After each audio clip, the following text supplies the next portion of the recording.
Hey, what's going on, everyone? Welcome to Club Collab again. We're coming to you live on Tuesday night. Today, unfortunately, it's just me and our special guest, right? Ryan actually is a little bit under the weather, but we're here live and excited to be here today, man. We got a special guest that I met, I don't know, I want to say about a little over a year, about a year ago, I believe, but we'll get that date straight. But anyways, the moment we met, we connected, Forrest is he's definitely a walking encyclopedia when it comes to marketing, when it comes to sales, when it comes to building teams. And that's up my alley too as well, because I love building teams and I think we're gonna have a really solid show today. We were talking in the back, we were just discussing, what we're gonna talk about. So he said there's nothing that we can't ask, there's nothing that we can talk about. So I love it. I'm ready for that. Before I bring him on, we have a couple announcements I want to make. This Friday, if you guys have not seen it yet, this Friday we're gonna have a free Zoom call for everybody that wants to join. And basically, what it's gonna be, it's comping to sell in today's market. Comping to sell in today's market. I'm gonna have the link in the description. So if you guys want to register, it's gonna be Ryan, myself. We're gonna be talking about the things that we're seeing in the market, and not only here in Phoenix, but we're talking nationwide, right? Because we're selling deals nationwide. The feedback that Ryan is getting, from buyers and all things that are happening, right? Because let's face it, right? The market is not changing. It has changed. Let's be honest. So we want to bring that to you. It's free. We're not charging anything. We just want to provide that value and basically have you sign up. So we're extremely excited about that. And I want to invite everyone. So don't forget, sign the link. The other thing too is, remember, this is a live show. This is a live show, so I want to make sure that you ask your questions, your comments, and I want to make sure that you basically get all your questions answered. So, and then the other thing too is, I believe I want to say we have a huge announcement we're going to make today as well too. At the end of the show, I'll come, make sure that I talk about it. So, without further ado, let's bring on my good friend Forrest Blackburn. What's up, brother? How you doing? What's up, dude? Thanks for having me on this. This is awesome. It's so good to see you, man. How's everything going? Of course, bro. It's been awesome, bro. It's been crazy. We were just talking backstage. You've had a really interesting weekend, just like I did, I think, right? You were just at an event. Tell us about that. Yeah, we were at two different awesome places at the same time. You were at the wholesaling event, and I heard that it was absolutely a blast. And I think maybe that's why Ryan's not here. But too much of a blast. Too much of a blast, right? But hey, much love to you, Ryan. It's too bad that you're not here. I miss you, brother, and I hope you're doing well. No, I was out at Avengers all weekend long, out in Atlanta, and beautiful city, man. Absolutely gorgeous. And of course, we were in a beautiful hotel setting, and it's Cody Sperber and Cole Hatter, and just an amazing group of founders for Avengers. And the people that I got to spend time with are truly top dog game changers. I mean, everybody there has, a $200 million portfolio on the low end. And I mean, we're working with billions of dollars worth of capital and deploying amazing strategies and plans. And I've been on the phone nonstop. Yesterday was Monday. Today is Tuesday. Coming back from that, just with the most high level conversations and access to amazing, unbridled amounts of money and shopping lists. Just the amount of knowledge that I got from just rubbing elbows with these people was absolutely nuts. And Cody runs the best seminar, the best mastermind that I have ever been to. We had Neo that came in as our musical guest, and he did a bunch of songs, and just the level of speakers was unparalleled. So yeah, it was a Wow, good time. And I think I've some of heard. us had too much of a good time, me included. Ryan, no, just kidding. It's amazing. I've heard nothing but great, solid things from about that mastermind when I've talked to Brian, obviously Apples, who we happen to know, and obviously it's your partner as well. Talked to him. He said amazing things, and people who have attended it. Actually Ricardo's on here too. He says the goats. Our friend Ricardo Rosales. He's under a Facebook user. I don't know What's why up, that comes Ricardo? up. Yeah, And we have that's Robert great. from Yeah, West no, Palm Beach. Ricardo texted me earlier, and I told him I was going on the show, and he said, "Tell everybody I say hi." So Ricardo was out. Shout out Nice. to you, my boy. Yeah, no, we were at Wholesaling Live, which was put on by Charles and Michael out of San Antonio, right? They have HBHS out there. It was amazing, man, Yeah, because awesome dudes. yeah, awesome dudes, awesome crowd. The event itself was very unique. They within the 2 days that we were there, right? They invited us, a couple of us, to help because they were actually going to have the attendees be part of the show, part of the event. And basically, they talked about what wholesaling is, what real estate investing is, and then they talked about what lists, and they showed them how to do it. And then they eventually ended up calling. They were calling during the event. Then I think they did about an hour and a half each day, or 2 hours, something like that, an hour and a half. And out of the 2 days, there was about 25 contracts that were generated. I've never been part of that, brother. I heard about this. That's mind blowing, and that's what an awesome experience it was for everybody to go through that and be there. I mean, that's noteworthy, man. That's beautiful. That's amazing. It is because again, it's the experience. I don't think anyone can ever take away that experience. And yours truly got 2, so we got 2 locked up. So it helped a couple of people there. Nice, good job, buddy. That's oh awesome. Yeah, bro. I was stoked. Great. And what's crazy is, like, people were so excited. Like, I try to go to the restroom, or I try to go out and get some air or water or something. Like, Max, I got one. Can you call this lead, please? I was like, all right. So it was insane, bro. It was very unique. Very unique. So wow, but awesome. That's so amazing. What a story.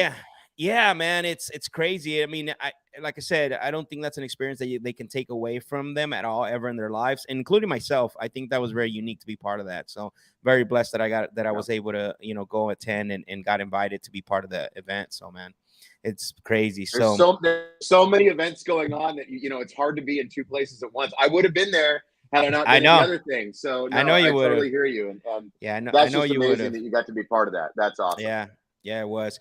So let's move on, bro, from that. I know obviously we had a lot of fun there. Tell us a little bit about who is Forrest Blackburn. For those that don't know, I know there's quite a bit of people that know about you, but I'm pretty sure just as much a lot of people who like to know who you are, where you from, and basically, what you do. Obviously those are 3 things that I think people would be interested in finding out. Sure. Yeah, no, boy, where do I start? So, so I work with Cody Sperber and Brian Apples at Green Elephant Development. And right now I'm revitalizing primarily their wholesale division and completely shaking it out like an Etch-a-Sketch and revitalizing everything from marketing to sales to SOPs. And that's really what I do is my background is working in corporate America. I started a marketing company back in 2011 and grew that from 7 reps to 1,500 reps nationwide. We had 17 franchisees. At the time, I called them resellers. And it was basically just building a plug and play platform with a CRM and with ingoing leads. And it was a very easy thing to scale. And that's really where I got into the science of scaling and what needed to be done. And then fast forward a number of years later, about 10 years or so later, I was working with as a private consultant with a lot of Fortune 500s. The company was running itself. I was literally monitoring it from home and watching KPIs, and I got a little complacent from that. So I was working with a lot of Fortune 500s and helping them scale their sales and marketing because for me, they go hand in hand. And not a lot of people agree with that. They think marketing and sales should be separated out. But then you get into this whole, well, why aren't we doing revenue? Well, then maybe we need to look at the salespeople, and the salespeople say it's not me, it's the marketing, and the marketing people say it's not me, it's the sales. So when you have them working together like gears on a clock, that passing the buck and he said, she said, that doesn't really take place. So I found that that's a very grounding thing. I come from a music background, and for those of you out there who do music, you know that drums and bass go hand in hand. So too do sales and marketing and making that infrastructure sing. like a sock. Yeah. So that's kind of where I learned the scaling. It's interesting you say that because, you know, I always hear is what's more important, marketing and sales, right? And I don't want to get into that now, but just leave that in your back of your mind as you're telling this, because a lot of people bring that up. No, it's not something that's an either or. You know, I consider marketing to be our ask, and you don't get what you don't ask for. Exactly. So if you want a lot, you got to ask a lot. And if you're asking a lot and you have all these leads coming in, you've got to have really good people on the sales side that are trained very heavy, and not just up front, but all along the way, so that they can service those leads and that generation that you're bringing in. So they really do go hand in hand, and you're going to get your feedback on the leads that are coming in from your sales team. And that's what helps strengthen the marketing side. So at any rate, I was doing all this stuff for all these Fortune 500 companies, Travelocity, Disney Cruise Lines, UPS stores, etc., as well as, you know, franchises for, you know, law firms and dental franchises and chiropractic, really a lot of different niches. And in each niche, there's a tool and a toy that you can utilize and lay in there that works really well. So fast forward, I got called by the HGTV crowd, and Tarek El Moussa from the show Flip or Flop needed somebody to come in and revitalize his sales organization. And they were really focused on flipping at the time. And when I came in there, they had one salesperson, and they were doing 40,000 or so in assignments that first month. So I looked at wholesaling, as I still do, as a very cash fast cycle. You have a fast cash cycle. You can return that money into your pocket. If you're doing only flipping, you've got to wait 6 or 7 months before that profit comes back into your pocket. And what do you do during that time for your sales reps, your lights and brights, your payroll, all of it? So having a fast cash cycle enables you to dump that money back into marketing and keep the marketing going. And with wholesale, we have such a broad net that wholesale allows us to find these wholesale deals. Wholesale will put that money back in your pocket and then some, but it enables you to trip and fall over your buy and holds and your flips. So wholesaling, I think, is a necessary tool, especially even if you're just a flipper, or if you're just doing buy and hold. Introducing wholesale allows you to have that very aggressive marketing spend. And at one point, I was up to spending $480,000 a month over month on marketing and advertising. And that was generating over $2 million a month in assignment fees. That's crazy, man. So as you're saying this, because I was thinking about something right now as you're saying this, and I see this happen a lot too, where wholesalers become flippers and don't ever wholesale, or flippers that started as flipping don't like to wholesale. But I think there's a benefit to do both, right? Especially with the long term, right? Because your typical flip is 90 days if everything goes perfect, right? So what do you do, like you said, in the meanwhile? I think. I mean, that's a soft flip. If you're doing a full flip where you're adding square footage and you're really blowing it out, you could look like in Southern California, which is one of my primary markets. I work in Phoenix with Green Elephant Development, where that's our primary market. But I live in Southern California, and I work in Phoenix with Bryant and Cody 2 weeks out of the month. So I kind of teeter-totter behind Southern California and Arizona, but I do everything nationwide, and not true nationwide. I'm very selective on my markets. I don't like a lot of noise. So I don't like to look at shit shacks in the middle of nowhere, because my acquisitions team is going to spend the same amount of time on acquiring a shit shack as they will on a multi-million-dollar property in Southern California. And once it hits my Dispo team's task list, Dispo is going to spend the same amount of time to get that off their task list as they will a multi-million-dollar property. So I don't like that noise on my calendar. I want to focus on things that have enough meat on the bone. So in Southern California, with permits and everything we've got going on, if you do a full flip, you're talking 6-7 months before it comes back. You've got the close of escrow up front. You've got all the build out that you've got to do. And then you've got the marketing and the relist. And then finally it goes to escrow. It can be a long time. And it's a long journey for your sales people to have to hang on that long. So having that cash, that fast cash churn that comes from wholesale, it's essential. Yeah, and then you have a lot of cash out too, depending on the on what the closing costs were, plus your hold, plus your down payment, and all that as well. That's the other but there's no reason to just say I only wholesale, or I only flip, or I only buy and hold. Why leave money on the table? I don't think anybody got into real estate because they don't like money. You know, so I feel like if you want to see your end goal happen a little bit faster, then, you know, make sure you're diversified within this niche. And you can, like I said, wholesale is an excellent way for you to trip and fall over your buy and holds and your flip opportunities. And in a market correction like what we're going through right now, being diversified and being able to have different exit strategies, but also have different options to offer to your sellers is really essential. And that's Yeah, where it we is. start introducing sub 2 and Yep. novations and some of those things, so that Yep. you have different options over the one trick pony of just a cash offer. Much better Yeah. to be in a situation where it's a which one do you want versus a yes or Yep. no. Yeah, you know, it's crazy you say that because obviously, like I said earlier, right? It's not that the market's changing; it has changed. I actually talked, so I still like getting on the phone. So I have 2 acquisition guys, and today I got on the phone to help them on 2 transactions, totally different. And you know what? If I would have just stayed wholesale, neither one I wouldn't have got either one. The first one, we got her to agree on a creative, right? It's a seller finance, which I love. I think seller finance is the best creative that you can get because it's a whiteboard. You can paint the brush however you want to paint it. The second one, she wanted a cash offer, but she wanted too much. But you're right. I think I love what you said right there. No, I don't think anybody got into real estate to not make money. And a lot of people forget that. And, oh, I'm too good for wholesaling now, I'm going to just flip. I think that's a huge mistake, man, that I see a lot of people make.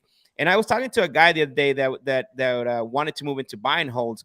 And I said, you still can market, because what you said this earlier, you can cherry pick your own product. You know, you can cherry pick your what the houses you want, and then you can wholesale the ones you don't. Yeah. No, it's just, and that's funny that you said that. I'm too good for wholesale, so now I'm going to be a flipper. Is anybody too good to make $20 million a year in wholesale and assignment fees? How much money are you making in flipping? I'll bet it's not that much, and I'll bet you have to do a lot more work and have to have a lot more skin in the game. So, don't pick battles that you don't need to pick just because your ego is too big, right? Nobody's too good for anything that generates money. So, exactly. I wholesaling is just a tool inside of real estate. We buy and sell real estate. We invest in real estate, but wholesale is just another tool. And don't leave money on the table because you feel you're too good for something. Yeah, no, that makes sense, man. Herman says, in this crazy market, what's the best way to find buyers? So obviously we all know about InvestorLift, and InvestorLift is an amazing tool. And depending on what level you are, if you're a cartel member, you have access to a whole lot. I think I was with Tarek. We were the original cartel bosses. We were the original client for InvestorLift, and I helped Robert kind of seed that whole thing. So InvestorLift is a really good platform. But by the way, guys, the link's in the description for InvestorLift. Nice. There you go. Yeah. So I support that wholeheartedly. I'm on the advisory board. Brian Ablis is also. We have a lot of control over a lot of conversations over where the direction of InvestorLift should be going. And I love Robert is a fantastic guy. I mean, very awesome, good person. He's a good human. Yeah, he sponsored the event on Saturday or this weekend, actually. Oh yeah. Yeah, that's right. I saw him downing a bottle of champagne that came across my screen. The story. That's Robert. He was out in Phoenix a couple of weeks ago for was a Collective Genius, I believe, and we were up to about 3 a.m. hashing it out. So he and I are like brothers.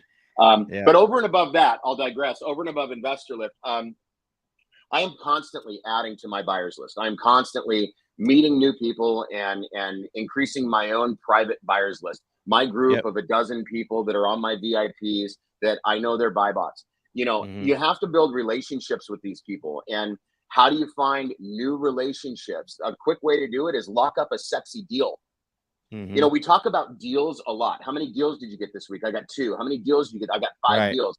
But if I asked you, Max, did you get a good deal on that hat? What am I really saying? Did you get a bargain? So the word deal gets diluted a lot. We may as well just say, how many contracts did you get?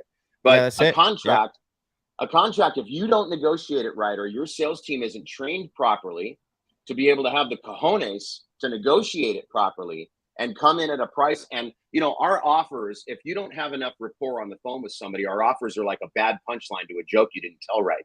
So if you spend 100%. Enough time on the phone with them and educate them, when you come in with that low offer, that punchline, and you're transparent from the beginning that you're an investor and you're looking at properties to make money. So if we're not a good fit, that's okay. But as long as that precedent is set from the very beginning, that they understand you're trying to make money from this deal, when you drop that offer to them, they're going to not say, piss off. I don't, you're trying to lowball me. They're going to say, oh, well, I understand where you're coming from. Could we maybe come up a little bit? Would that still allow you to make money?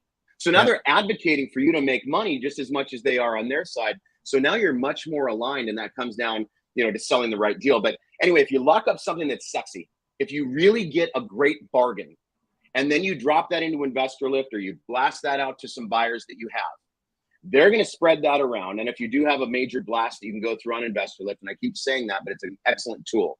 Yep. You're going to find buyers that are going to come into you like a shiny lure, like a Bud Light, right? You're going to get, everyone's going to flock to that Bud Light. Yep. And while you're on the phone with these people, don't just ask them what their offer is. Get to know them. Find out what their buy box criteria is. Get very, very specific.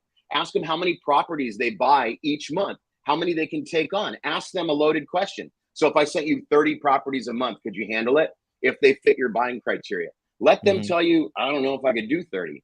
Put their money where their mouth is. And now you're starting to build a VIP buyers list of people that you can just text those out to independently of any software, over and above, utilizing InvestorLift for mass text blasts to get your properties out. Yeah, there's different platforms like InvestorLift. Obviously, we have that. That's our go-to, and it's been our go-to for a while. I mean, obviously, you can go down to like a prop stream, pull records, and even if free, you can go to the title company and they'll give you all the last cash transactions. I mean, there's a lot of ways, Herman, that you can, build a relationship. Relationships are key. And it's interesting that you say that, Forrest, about get a deal and you're gonna have the buyers, right, coming after you, or coming after your deal. And basically you start building your VIP buyer list. One thing that I learned in this industry, that based on the market, obviously, and I'm not speaking for every single market, but here in Phoenix, you get to find out like who are the real buyers. And typically on any given day, your VIP list, like real buyers, is going to look like between 15 and 20 people that are actually buying, and it'll switch, right? Like you'll have one that fall off, won't buy no more for 3 months, but then you start to you get another person that comes in new, decides to stop wholesaling and start flipping. So that makes a lot of sense. I want to put you on the spot here a little bit, because are you go find the buyers first or find the deal first guy? So a little bit of both. Obviously, because of the aggressive lead gen efforts that I do, I've got a lot of properties coming in, and we're always going to find properties that don't fit a specific buy box. But no, and I saw that somebody wrote in. Sonny said, what is a buy box? Yeah, what's a buy box? Is a shopping list by an investor. So you find out what a buy box is. The investor is going to say something like, I want 1990 and newer. I want 3 bedrooms, 2 baths, no pool, no solar. I don't want any power lines within 1,000 feet, and I don't want it near a 4-lane highway. That's my buy box. So now when a property comes across your desk, you're going to look for those buying criterias. And if it fits that buy box, he's your first phone call. If it's not quite fitting within that, he's still your first phone call. But if it doesn't fit him at all, you don't want to burn that relationship by giving him a bunch of noise, because he already told you what he wanted. If he said, I'll buy anything that's blue, and you give him a red house, right? I'm just using colors. He's going to be like, this guy doesn't listen. I don't want to do business with him, right? So you have to pay attention to what they're telling you and what their shopping list says. It's like we go anywhere. They say, how do you want your burger? You want pickles? You want onions? You want cheese? You want it medium? You want it rare? You want it on a bun? You want it in a bowl? You want it wrapped? You give those very specifics, and that's all you get. If they give it to you wrong, what do? This is wrong. Send it back. Oh yeah, I don't want it. They did that a bunch. And you of might times, not even come back to that restaurant again. Yeah, exactly. That's 100%. So you find out what your buy box criteria is, and you can do that with institutionals.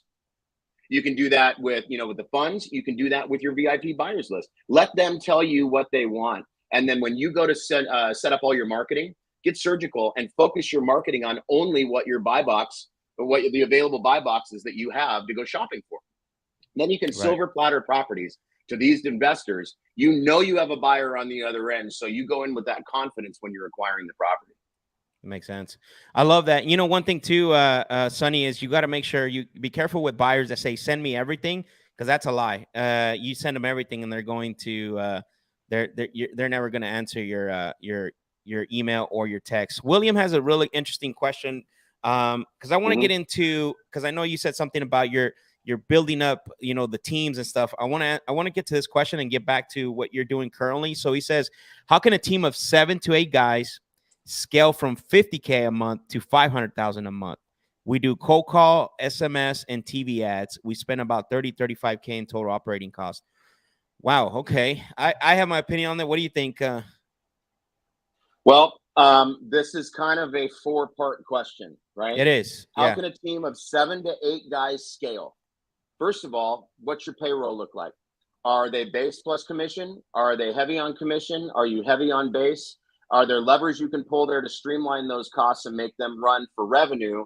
So it's based on commission. That could be a base or a salary that you could cut down or cut off and recompensate with commission. Okay, so there's one lever you can look at. Scale from 50K a month to 500K a month. Okay, so, and then we do cold calls, SMS, and TV ads. So if you have these 7 to 8 guys, are they all in office? Are they partial in office, partial VAs? Are they remote workers? Basically what I'm asking is, are these all stateside, or are some of them, in another country? Are they virtual? Because you can play with your costs there as well, as long as you have good training and a good source for VAs. I know Ricardo Rosales has that, available. But so you can pull some levers there just on your overhead. Okay, I always look at overhead first, because that's the first line of defense on what we can alter to be able to maximize the profits we already have. Now we move on to creating more profit, right? And you're talking about going from 50K a month to 500K a month. So you need some momentum. You need to have a milestone of hitting that 100K a month consistently for 3 to 6 months, 3 to 5 months. If you can live above, I call it living above 100K a month, to where you know that the way you've got your systems and processes and people set up and trained, you will never dip below $100,000 a month. So now you live above $100,000 a month. You study your marketing. You said you're doing cold calling and SMS and TV ads. What I don't see in there is the big elephant in the room of PPC. And I'm not sure why you're not doing that. Maybe it's something that you're just not well versed in it, or maybe you've been burned by having people come on and do that. Don't be afraid to spend money on PPC, but do be afraid to spend money on PPC if you're not working with somebody to set it up properly and in your own accounts. Okay, very important. I work with a lot of people's PPC campaigns. I have had to overwrite a lot of wrongs and redo a lot of campaigns from people in this industry that have recently set up a lot of PPC campaigns for people. They just learned how to do PPC when they got into real estate. I've been Google certified since 2009. I've worked with every single niche. I know the science behind it, and my marketing teams that have gone with me from company to company to company are always in the wings, and I have them working on so many different people, over a dozen different companies right now, on revitalizing their PPC campaigns, because they were just set up wrong, and they were set up too broad and too generic. That's crazy. And you have to get surgical. And once you start seeing benchmarks coming in from your marketing efforts and your marketing dollars, that's when you can start to dial it up to the next level and the next level. And each level you try to break it. If you can't break it, then you can confidently go to the next level. But additionally, it's not just about how much you're spending on marketing. It's where you're targeting. So out at Avengers, I had a conversation with a good buddy of mine named Spencer. And Spencer was asking how he can get to the next level. And he's talking about adding on more people. More people what? Does more people mean less leads for your people? And he said, no, I'm going to go heavier on the marketing. I said, for what? More volume? So don't look at more leads and more people to getting more money, because you've got more overhead on both sides of that equation. Okay. It's your market. So if you're marketing towards an area where your spreads are on average $5,000 on every single assignment fee, the biggest assignment fee I ever had was $487,000 on one rip, because it was an $11 million property in Bel Air. The bigger the cookie, the bigger the crumbs. So you have to pepper in some of these other areas. You can go virtual with things like InvestorLift. You can certainly go virtual with PPC. But if you focus in on some of those markets where you can get bigger spreads, an average spread in Southern California is about 150,000, 80 grand on the low end, right? So you start adding some of those in. And William, that's one deal right there in Southern California with $150,000 spread takes you from 50 to 200. And the amount of momentum you can get by rolling that back into your marketing allows you to then level up to the next milestone. And with every milestone, you have a greater momentum. It's like a ball going down a hill. Once we get it started, it's going completely on its own. Sure, we can give it a little nudge from here to here, and it goes even faster. But really, it comes down to getting that momentum going, and then you can start to crank things up. But the one thing I see you're missing is PPC. TV ads are fantastic. They were some of the best leads I ever had.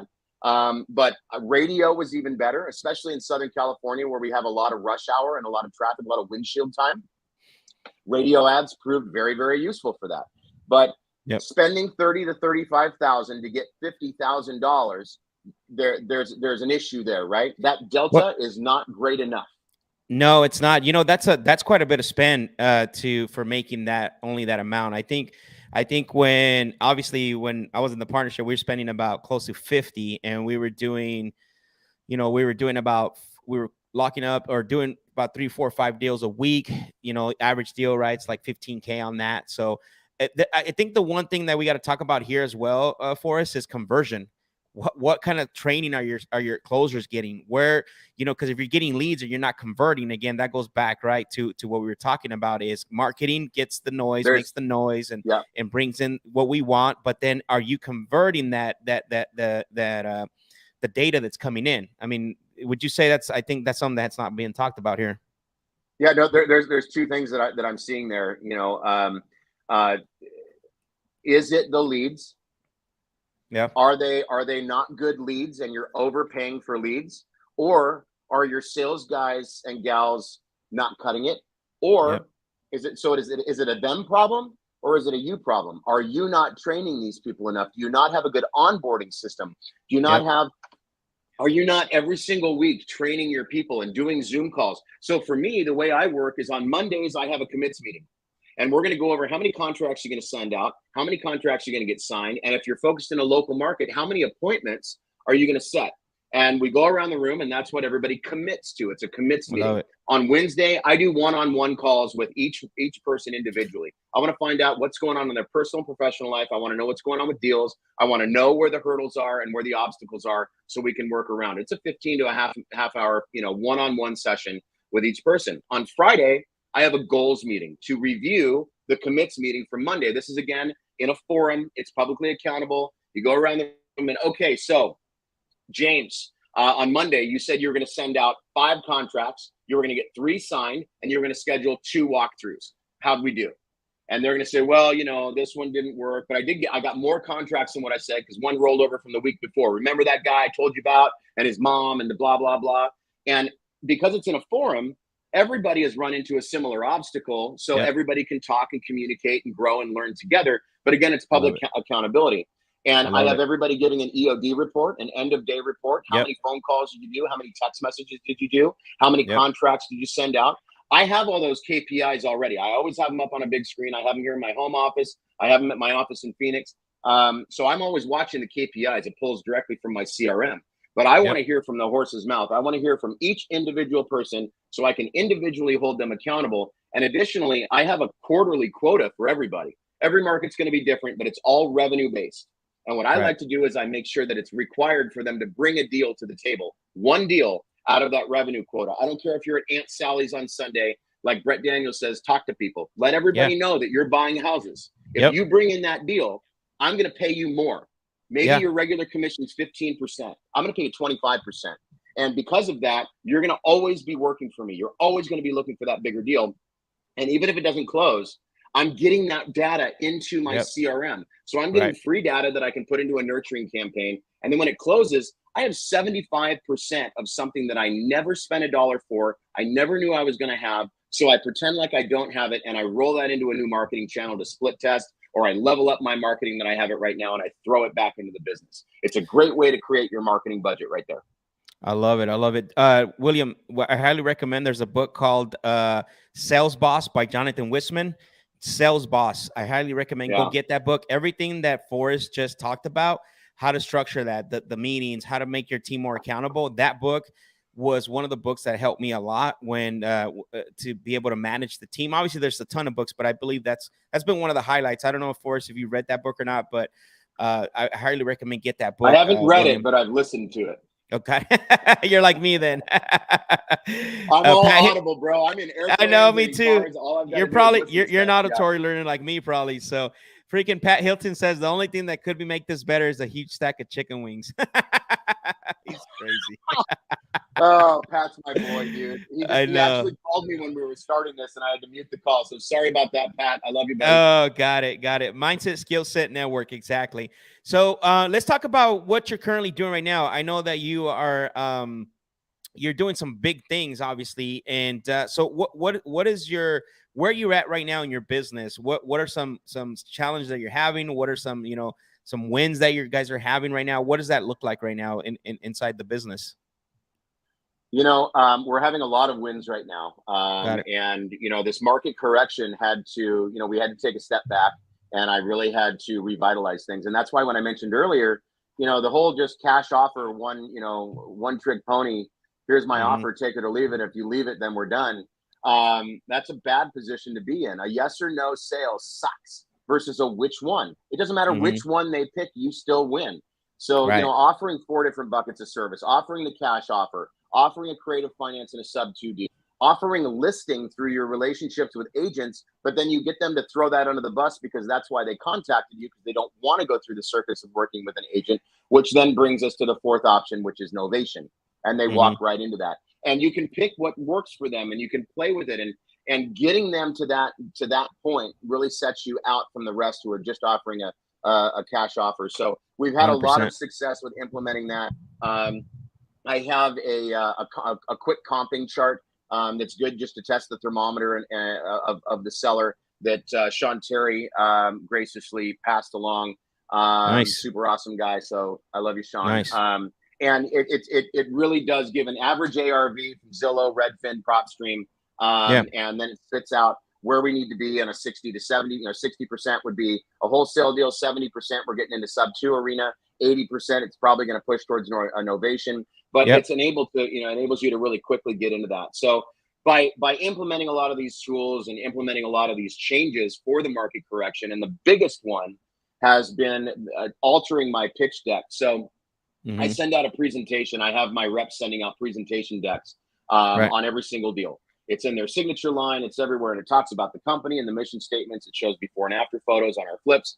Nice. And it really talks about what it is to work with us. And then it talks about the market. There's a whole segment in there that talks about the market. And I cite Forbes. I cite CNN. I cite Fox Business. And they can go click on these links and go to these sources and read them for themselves. But right now, sellers need to be educated. We're in an election time. So the cat's really not out of the bag on what's going on with the real estate market. But come November, December, it's going to be talked about a lot.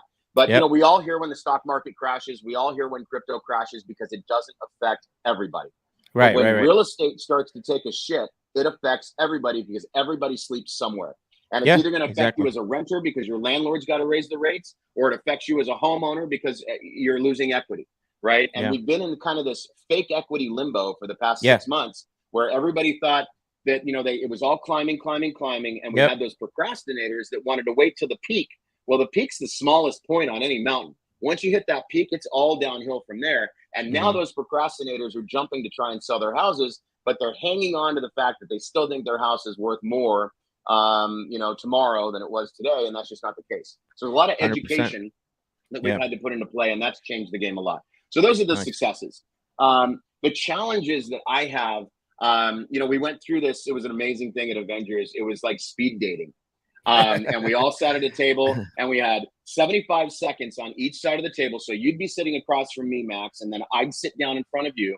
The clock would go off and you would intro yourself, talk about your superpower, and talk about your challenges and what you need right now, so that if I can give it to you, great. But if not, maybe some of the people down the line that I already sat with can help, or maybe some of the people down the line I haven't spoken with yet can help. And it was an amazing experience. But everybody asked me what my biggest challenge was. And, it's time.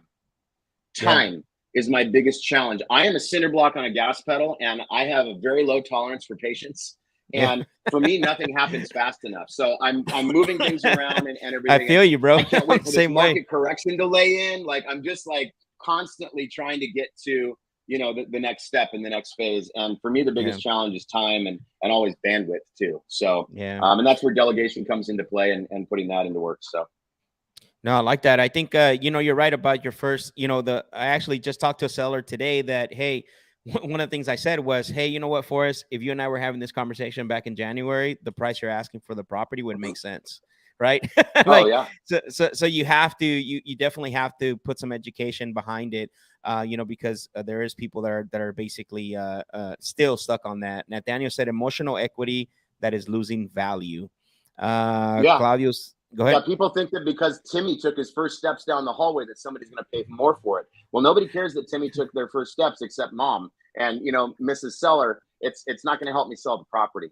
But, really educating those people. And I even forced that education, that wake up call. I put a 72-hour rescission on my contracts. And I say, listen, the only reason the 72-hour cancellation is on this contract I'm sending to you, I'm not trying to push you. That's not what I'm doing. But since you own a property, you are also working in real estate just like I am. And you know who our boss is? The market.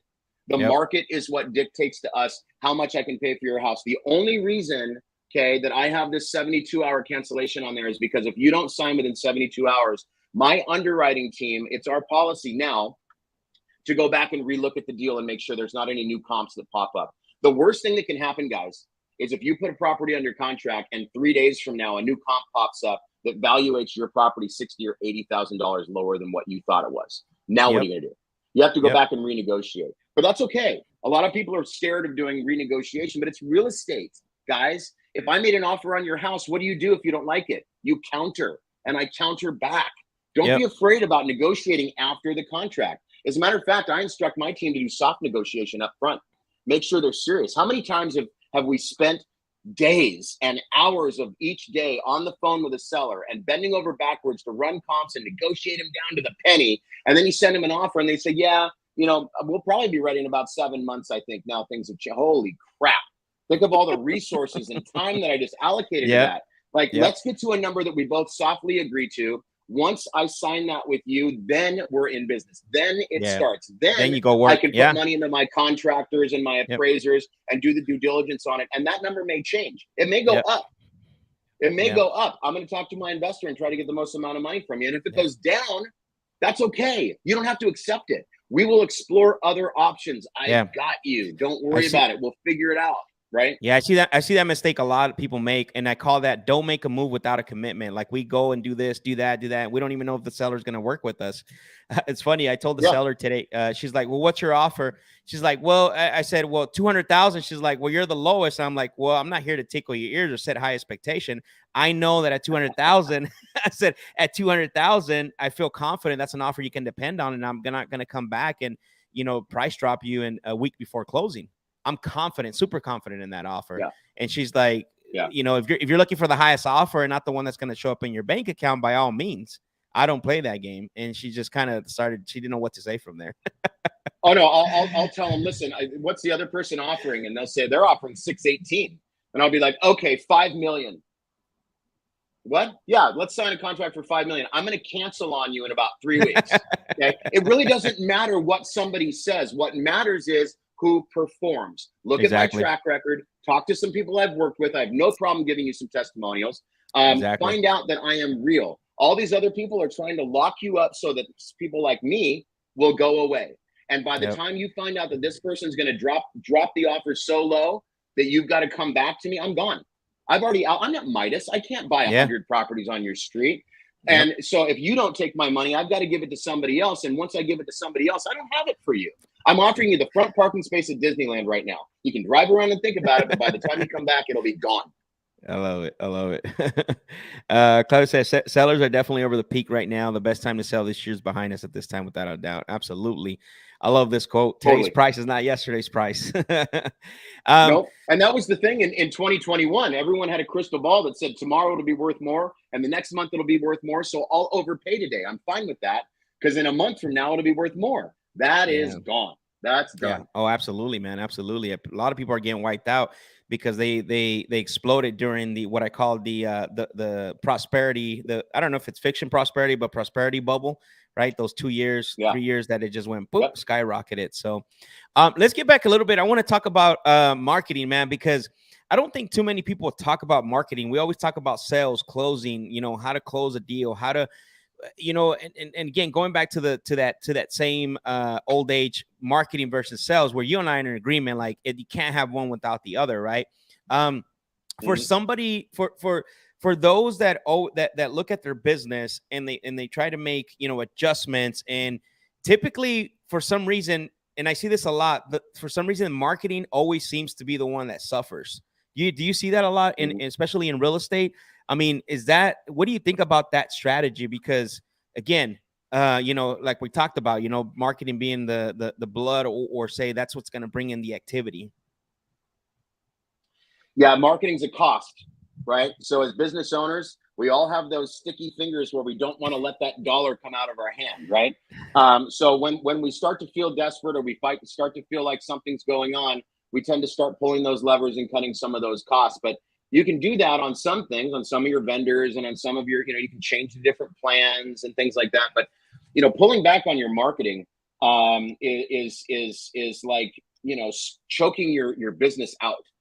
You have to have this big throat to be able to take on all this. If you choke that out, what are you going to do? How are you going to eat? How's your body going to get nutrients? If you don't have that intake, what do you have? You're certainly not going to have anything coming out the exhaust for disposition, because you're not going to be acquiring any properties, because nothing's going to come across your plate. So, I'm a big advocate of, when everybody else backs off, step on the gas. Imagine being in a race. Let's go to Fast and Furious, and all these cars are going. One guy lets off on the gas. Don't just stay on it. Hit your nitrous. Put him in the dust. Level up. Make them level down. They took their foot off the gas. They're going back. They're going back steps. Don't go back steps. So, and you can get very surgical with your marketing. For PPC, a lot of people just think they set up a campaign and they say something cool in the description, and hopefully that lead, they put in enough information to come back to you. But for me, it's all about cohesion, and I have multiple landing pages, if not coded landing pages, that change the verbiage to match the search term. So if somebody's searching for pre-foreclosure, how do I sell my inherited home on Google? They're going to find my ad that says inherited home specialists. Need to sell your inherited home? We specialize in that. They click on that ad. It takes them to a landing page that says, welcome to the inherited home specialists. We specialize in inherited homes.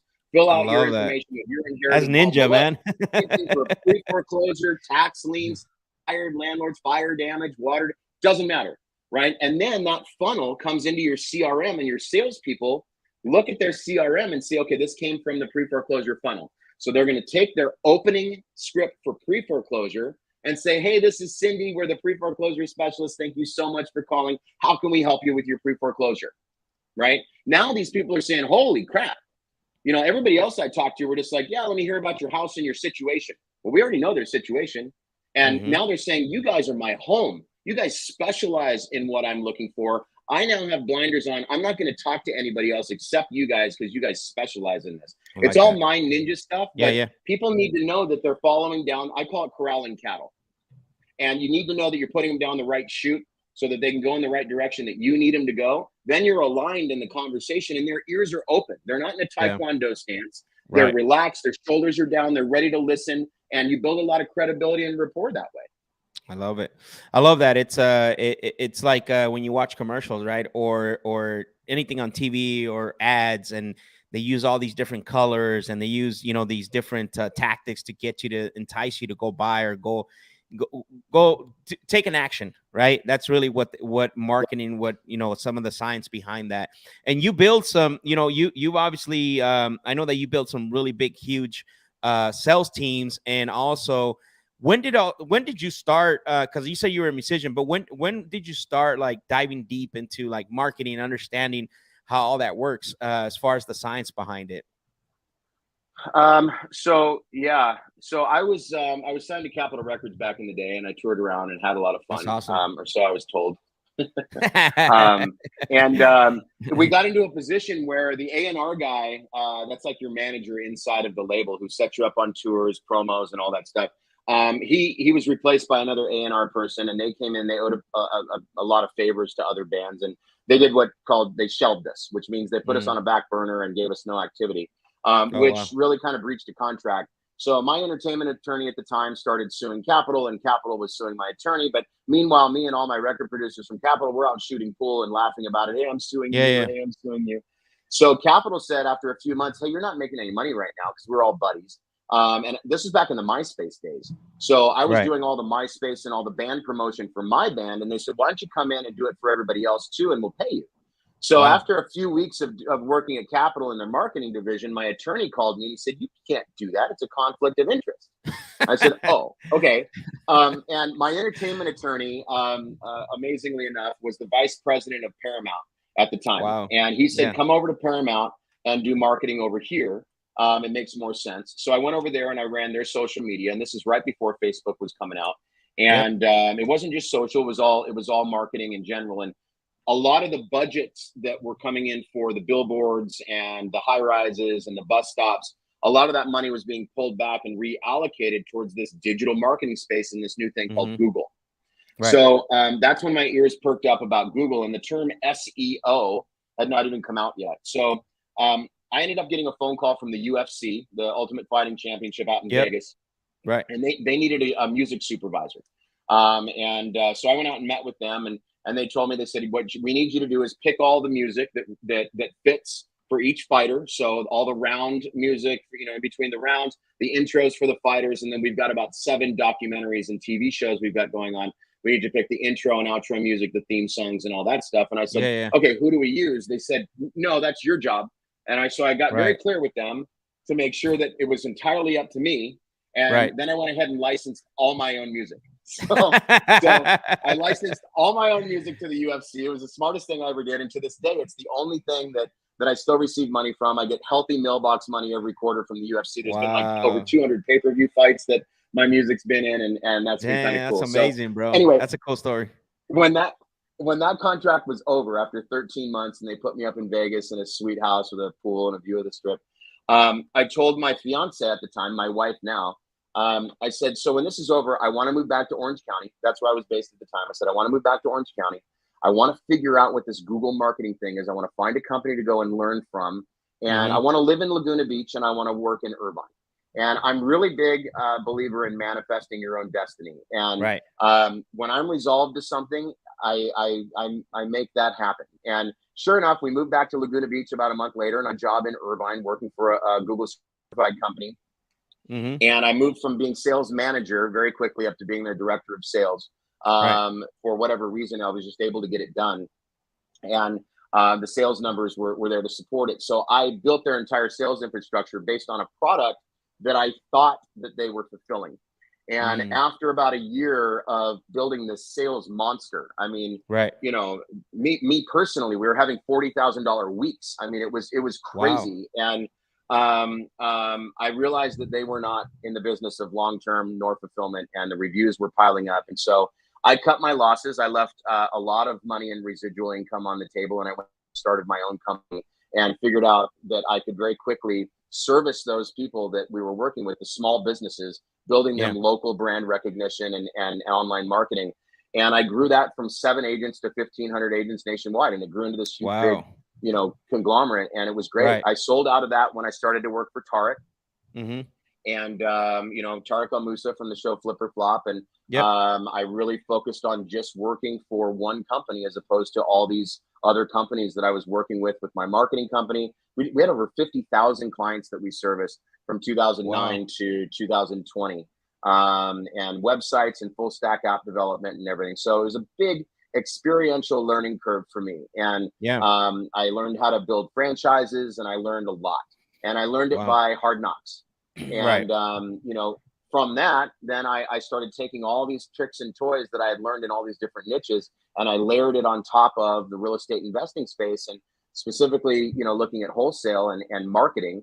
And I took my marketing chops and poured it into real estate. And I took my sales scripting and my sales scaling and onboarding systems and learning platforms and layered that on with SOPs and all the corporate infrastructure that came from corporate world. And it was just a code cracker. And we were able to jump into, 7-figure months within about 6 months of layering in that corporate layer and switching around marketing teams to bringing in an internal marketing team and really changing the game. Thank goodness that they gave me the keys to do that. Shout out to Tarek and to Pete for enabling me for giving me that trust, to making some of those changes. And then 2 years go by, which was so fast.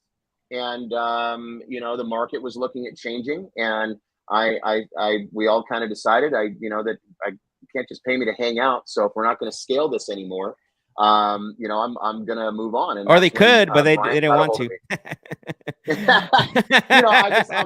I'm a scaler. That's my whole thing is scaling and getting to the next level. And if I'm not going to be doing that, then I got to go do it somewhere else. Yeah, it's interesting because coming into this space, it was probably like, man, that was bread and butter for you, because this is the mistake that I see a lot of people, and I probably made this mistake when I first started because I wasn't a marketer. I wasn't, for the most part, a sales guy, right? And so one of the things is people make a mistake is they don't look at this as a marketing and sales business. and they look at it Yep. as, especially wholesaling, right, per se, they look at it as the real estate, which real estate just happens to be the byproduct, right? And at the end of the day, Yep. everything is marketing and sales.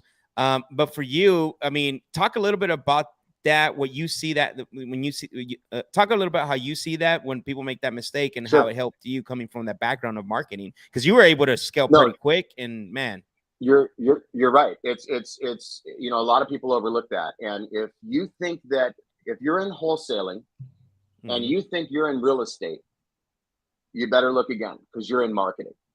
You are a marketing driven company. And if you're not going to be at the level of those that are. Okay. And, you know, you can do the cold calling, you can do the SMS and do that cold outreach stuff. But if you don't have hot leads coming in with people that have raised their hand and said, yes, I need to talk to somebody, I need to sell my house. And I know, William, you said you're doing some TV, and that's going to bring in some inbound leads. But you also have to put in PPC, because guess what happens during an election time?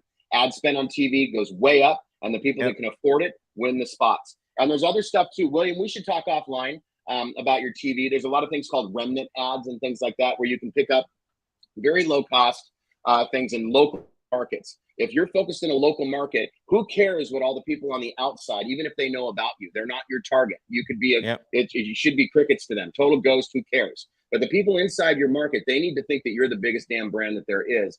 And you can get very focused. Spectrum Reach has local programs where they'll target per household. So Max, if you and I are neighbors, okay, and we're watching the exact same show on the exact same network, and you're crushing it, but I'm failing in my business, and I haven't paid my Spectrum bill in a couple months. They have my credit score because they ran it when I signed up. When you and I signed up for cable or for internet, they ran that. So they know what our credit scores are. Now I'm behind on my bills. When it cuts to a commercial, same show, same channel, you're going to see an ad for a BMW dealership, and I'm going to see an ad for a cash offer. Wow, that's crazy. Right? Really? You can actually target per house. Yeah, you can target per household with a lot of this stuff, and it's not expensive. These are local campaigns. Remnant ads are smaller portions, so it's very difficult to get an exact 30-second commercial going. So most of the time it's 27 or 28 seconds. That's why sometimes there's gaps in between those commercials. So if there's 3 commercials airing and they're all 28 seconds, there is a 6-second delta right there during that commercial space. Sense. They will switch them together and put in a 5-second commercial. You can even take those same 5-second commercials and do what I like to do is called bookending. So as soon as it goes to the commercial break, you come on, or your representative comes on and says, hey, want to know how to turn your house into cash? I'll tell you in just a minute. It's going to be amazing. Stay tuned. Now it goes to a 30-second spot for Wells Fargo, a 30-second spot for Papa John's, a 30-second spot for the primetime TV show, and then your 5-second spot.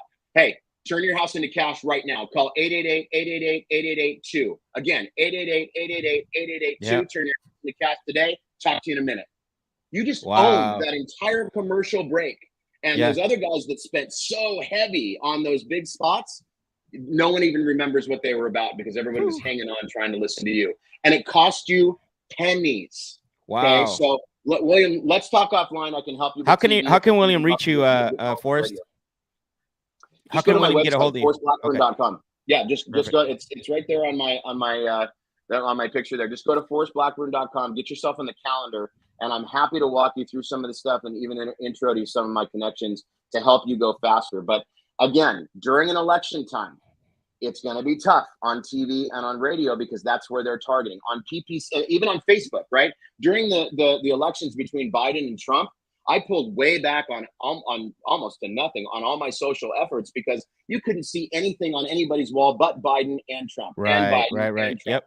But if you go on Google during that time and type in "sell my house for cash," there was nothing about Biden or Trump at all. No, there's not. Because Google doesn't work that way. So PPC weathers the storm no matter what. So I can help you with that too and help you get that set up. So let's talk offline, William. I'd love to talk.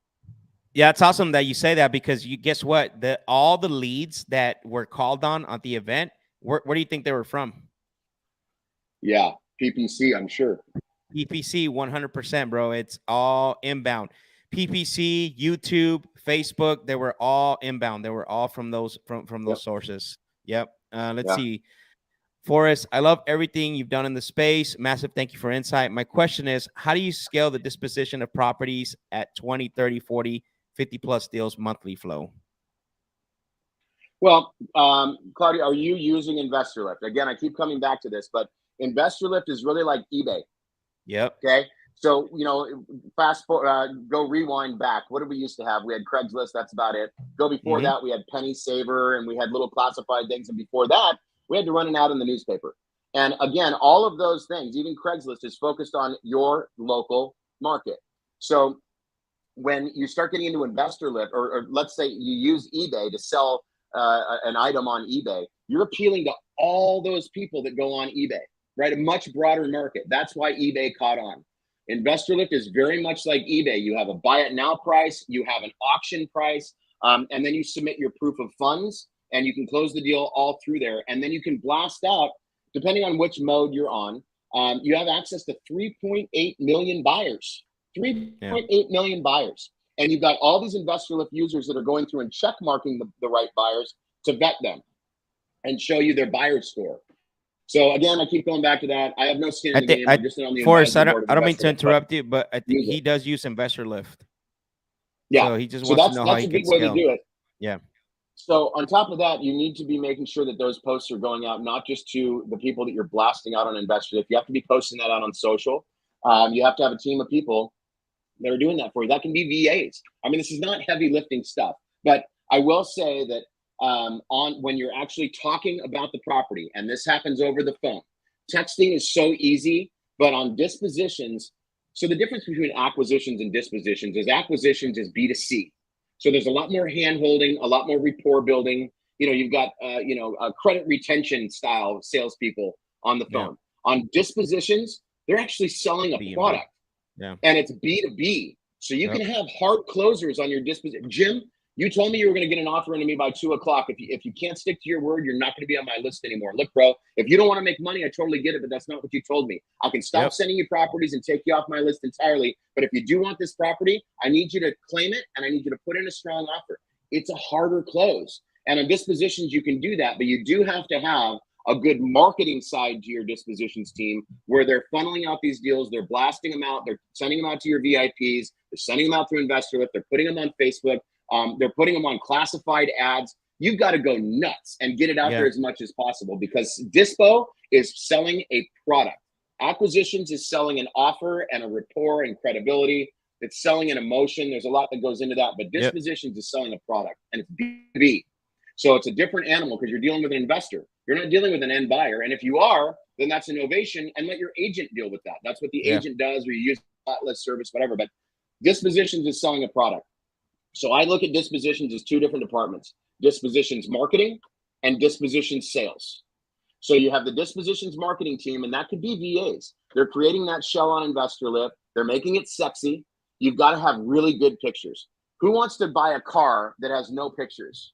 You can't, right? So it's the same thing with a property. You have to have a ton of pictures. You got to get a video. Every seller that my acquisitions team talks to says, listen, we're going to learn about the property anyway, but for my contractors and my underwriters, so I can get you the best offer, I need 2 photos of every room. I know you have a camera attached to your cell phone. I just need 2 pictures of every room, the living room, the garage. I need 2 pictures of the front of the house, the side of the house, the back of the house. If you have a pool, I need 2 pictures. If you have pool equipment, I need 2 pictures, but I need 2 pictures. That's the magic term. Here's a Dropbox link, so you can please add them into there. And you're telling them it's for your underwriting, which is very true. But really, at the end of the day, the more pictures you have tell the story on the property, and that's what you're going to use in your InvestorLift profile. That's what you're going to use. And if you don't have InvestorLift, you blast out the link to that Drive folder and say, here's a link to the photos. If you can get a video, even better, right? So you got to make it sexy to be able to close the deals. You've got to show them. I go on AirDNA and I pull all the AirDNA statistics to back up. Hey, if you want to cash flow this property, here's what that looks like too. Here's what it could look like on a cash flow perspective to offset your mortgage. You really have to do some homework. If it's in a really good school district, talk about that. Put that into your shell. Make sure that you're telling them this is the premier school district. Talk about inventory. This is the only house in this area that gets into that school district. This is a steal. If you don't see it in the comps, it's because you're looking in the other school district. Right. And then you've got to blast it out absolutely everywhere, because if you don't get what you don't ask for. So you got to put it out there, and you got to ask for those offers from everybody. Yep. Let me just add on there how important pictures are in video walkthrough. And it's probably you're going to be like, in this market, we actually sold the deal in North Carolina sight unseen. We had all the pictures. We had about 50 to 60 pictures, and then we had I think 3 video walkthroughs. And that was enough for that buyer to say, hey, I want this property. The price is right. I'm going to keep it as a rental, and $30,000 assignment fee, right? So all those things matter. All those things, what Forrest was just saying is very important. And picking up the phone, I think that's the other thing, man. I think too many people, especially in this market, you got to talk to your buyers for sure, so you can start building that buyer. And the other thing is too, when you're getting those photos, I like to set a precedent. I like to tell them, hey, listen, these photos are going to go to my contractor and stuff. So, make sure you're not taking a picture of the bathroom, showing yourself in the mirror in your underwear. Like, be mindful of that kind of stuff. That way you have good photos that you can put on InvestorLift, and there's not some creepy dude's reflection in his underpants taking a picture of the bathroom. Tell him, hey, listen, if you got Cheeto wrappers on the floor, just pick them up. I don't want to embarrass you when I send these photos off to my contractors and things like that, and they show up at your house and, they're snickering. So just clean up a little bit. I don't need you to do a spring cleaning, but, if you could, that'd be helpful. And also, if there's any watermarks or anything, I really need to see those, because that's what I know what I'm going to come up with for my exit strategy with my contractors. So, if you've got a hole in the in the kitchen the size of the Grand Canyon, I need to see it. I need to know that. Yeah. Yeah. It's funny you say that. It's true, because, buyers, if they can't visualize like the product of what they want to do with the pictures, because there's junk, because there's stuff in the way, or you got a sleeping guy in the bedroom, they're going to pass on your property. Yeah. No, they will. If they feel uncomfortable from the photos, this is human nature. If the photos make them feel uncomfortable, the property does too. Yeah. So that's why you want to kind of set that up and tell them. You know what? I like to be upfront. I never tell a seller, hey, listen, once this is done, I may have my plumber come through, but it's really another investor, right? Right. I'm very upfront with them. Listen, I don't typically buy in this area, but I do have a lot of investor partners that I work with in that area, and I may bring them in on the deal because they have local labor that would be a cheaper cost than what I could do from clear over here. So I may have one of my investors come by. And if they do come by, I am trying to sell them on coming in on this deal. So please help me make it look nice, clean it up a little bit if you don't mind, because I really want them to come in on this, because I want to close this deal for you. I want to see it through. I don't want to have them come by and be like, oh my God, it was terrible. I don't want in on it. And then I've got to tell you, hey, everybody that came by said it stunk. And, I can't move forward because you deterred them with your smelly socks. So, I set that up. I set that expectation, like, help me help you get this closed, No, that's true, man. I love that. Let's see. We got one more question. Andrew says, I'm just starting off working on a rental that's listed on the market. Rental rate recently reduced by 10%. Owner may consider it for the right price. Should I JV, safe route, or wholesale? Riskier. Should I JV? Boy. Wow. I don't know if this is your first deal, Andrew, or not. Let me read this again. Yeah. Working on a rental that's listed on the market. Okay. So, rental rate recently reduced by 10%. Yeah. Owner may consider it for the right price. Should I JV, safe route, or wholesale, riskier? If you're depending on the spread, I don't know the deal. I don't know where it's located, and I don't know what kind of buyer pool you have there. So you may want to start poking around for some of the buyers in that area. If you have access to InvestorLift, you can see where some of those buyers are, and you can reach out to them and see what kind of properties they buy and get their buy box information. You don't have to tell them about this property. You can just ask them about their buy box criteria. What do you buy? I'm constantly, I tell people all the time, I'm constantly picking up properties in this area.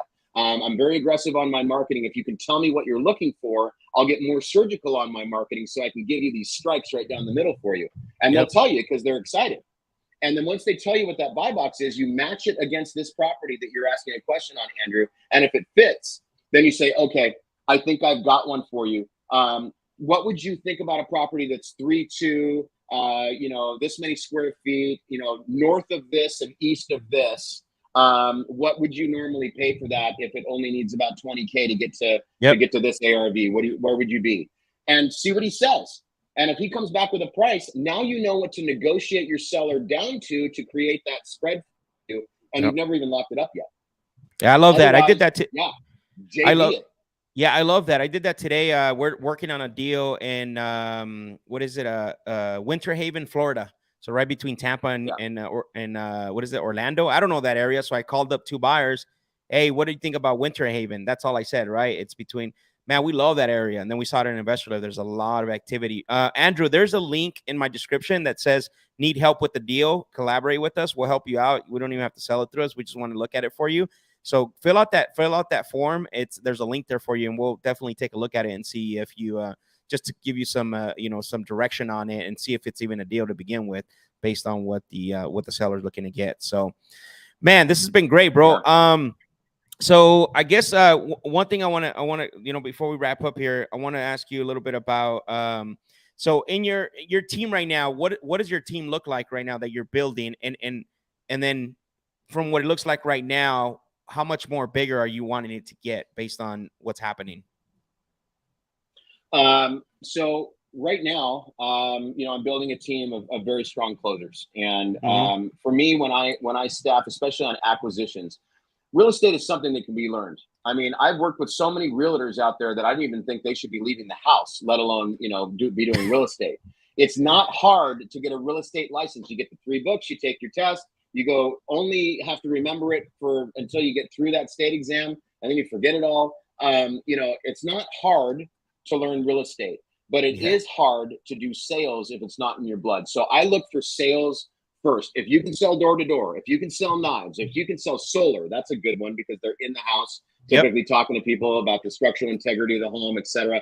If you can sell a ketchup popsicle to a woman in white gloves, you're hired. I will train you on real estate. I will train you on my core values, and I will train you on how to sell what we are selling. But if you've got sales in your blood, I want to hire you because the ramp up period, and you know how to sniff out a sale.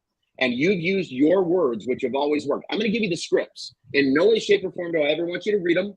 I want you to memorize the theory, the theme of it all, and then use your words that you know work as a sales professional to get the deal to contract. On the disposition side, same thing, to get the product closed and get the thing sold. So I look for salespeople first. And right now I'm scaling it.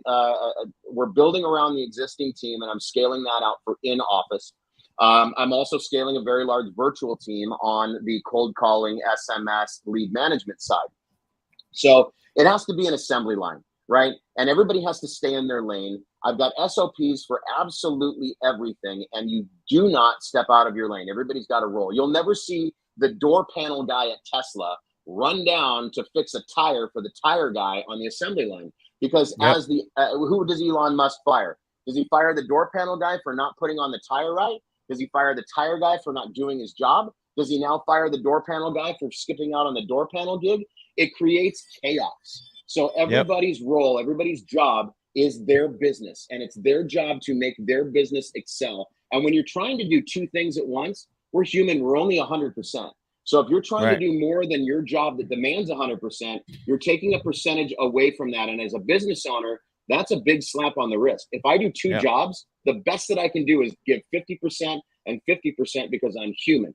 You want me focused on one job where I can give it 100%. And if you're lucky, I'm passionate, I'll work nights and weekends and give it 200% and really push the needle forward. So it's really coming up with that structure and growth. And, I've gotten to the $2.7, $2.8 million months on assignment fees. In December, I gave everybody half the month off for Christmas, and we still did $1 million in assignment fees. Damn, nice. I want to break $3 million a month in assignment fees. And I'm going to do it in 2023. Q4 is a huge ramp up for Green Elephant Development. But in 2023, we will break $3 million a month in assignment fees. And again, it comes down to picking and choosing the right markets so that you have those big spreads peppered in with your medium spreads, and you get rid of all those little tiny spreads that makes you have to chase your tail all the time to come up with revenue. It's just noise. Focus your time on things that are really going to pay you for that amount of time you're devoting to it. And that's where you'll see you start getting these big spreads and these big revenue months. And don't be afraid to be aggressive on your spend. And if you need help with that, that's why my website's listed right there. Book a phone call and I'll help you. Awesome, guys. Go to forrestblackburn.com, forrestblackburn.com. You see there on the screen. I can tell you this right now. Forrest is a go-giver. He's involved with a lot of things, and there's a reason for that, right? His knowledge, his grit. You guys have seen this throughout the show. Like, one thing that I always say is when I do my show on Thursdays, right, I do the Closers Lab where I do live calls, and and you know who has a passion for certain things, right? Who's not just trying to be the guru that wants to be known for as an expert on a subject, right? The expert subject matter. And I always saw that in you, bro. When I met you, I was like, man, this guy has a passion for marketing, sales. It's always, and it comes out genuine, and that's why I connected with you really well. So I would highly suggest that you reach out to Forrest. He's helping out some high level guys in our industry. I know we're gonna do something soon, right? We'll get ready to announce that. Should we talk about that? We can. Let's do it. Why not? Some breadcrumbs there. So guys, it, you know, because like Max just said, you know, salespeople love salespeople. We flock together, and you know, sales and being a wordsmith and again, corralling cattle has always been, you know, my passion. It's a game to me. I like to win. I don't fail, and if I do fail, I'm going to turn that around pretty quickly. I never stick with a failure. I learned from it though. But so Max and I, when we met, we knew of each other based on sales and based on achievements. And what brought us together was, well, you know, we have the same sense of humor. So we giggled over all kinds of funny stuff at different seminars, and we just have a good time together. But over and above that, I had an epiphany one day, and I gave Max a call and I said, hey, you know what is really not being taught out there is a sales mindset, and how to really get people into the mindset to be able to close them. You know, you can tell everybody, here's how you close somebody, Thomas, but it's a mindset that you want to get people into. There is a structure and a science behind selling. There is certainly a structure and a science and a skill set behind closing. So Max and I and our good friend Eric Klein are going to be doing a boot camp in December in Phoenix. It'll be around the first week of December. So it'll be after Thanksgiving, before Christmas. We're going to catch you all before you guys all take off to get fat and happy on turkey. But it's going to be early in December there. It's going to be in Phoenix, the venue we're working on now. As a matter of fact, Max and Eric and I have a phone call tomorrow to kind of, you know, finalize all the details. But this is going to be fire, guys. It's going to be 2 days, a very focused boot camp. And we want to work on your businesses individually. We want to hear, it's not just some generic pitch, and it's not going to be about, oh, look what I do and you can do it too. And like so many of these seminars are, look at my successes, just to let you know it can be had. No. We're going to be talking about what's going on in your business. What is your challenge right now? And we're talking sales. I'm not talking real estate. Okay. No. I mean, we're all in the real estate game, but it's sales mindset, how to close, selling the next step. There's a whole part to it, and I couldn't be more excited about it. And Max and Eric Klein and I are putting this thing together. We want you there. And we don't even know how many seats are going to be available or how big it's going to turn out to be. But if you guys are interested in this, throw a boom into the chat box down there so that we can see if you fire guys emojis, thumbs up. We would love to have you guys out there. And that's going to be in Phoenix. So it should be a hell of a good time. It'll be early in December, and it's going to be a lot of value. And we want as many people there as possible. Woo, you guys should be, man. This is nobody knows about this. So this is the first time we're actually talking about it in the out in public. It's out of the bag.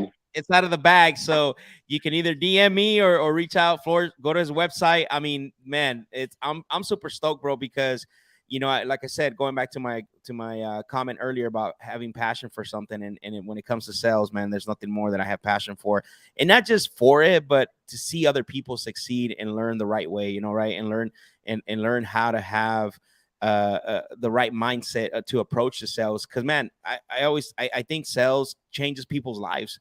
It has a bad connotation with the general public, but I think for the most part, if you can do it right and you can do it at a high level and you can scale it, I mean, that's amazing. It's life-changing, right? There's nothing like it. And I mean, who else, man? With Eric Klein, yourself, myself, I'm super stoked, man. And I think we're gonna change people's lives, brother. We're gonna change people's lives. I think it's gonna be a lot of fun. You know, sales is what generates revenue. You know, it's the sharpest tool in any company's arsenal is their sales team, and the sales mindset of their sales team is so crucial. So we're excited to really get down to the root of it all and help everybody out and give them that flashlight to take you guys to the next level. And then we'll be available 100%. To you for an accountability standpoint to make sure you guys have our attention after that boot camp. We're in your corner. We're here to help. So it's going to be a lot of fun.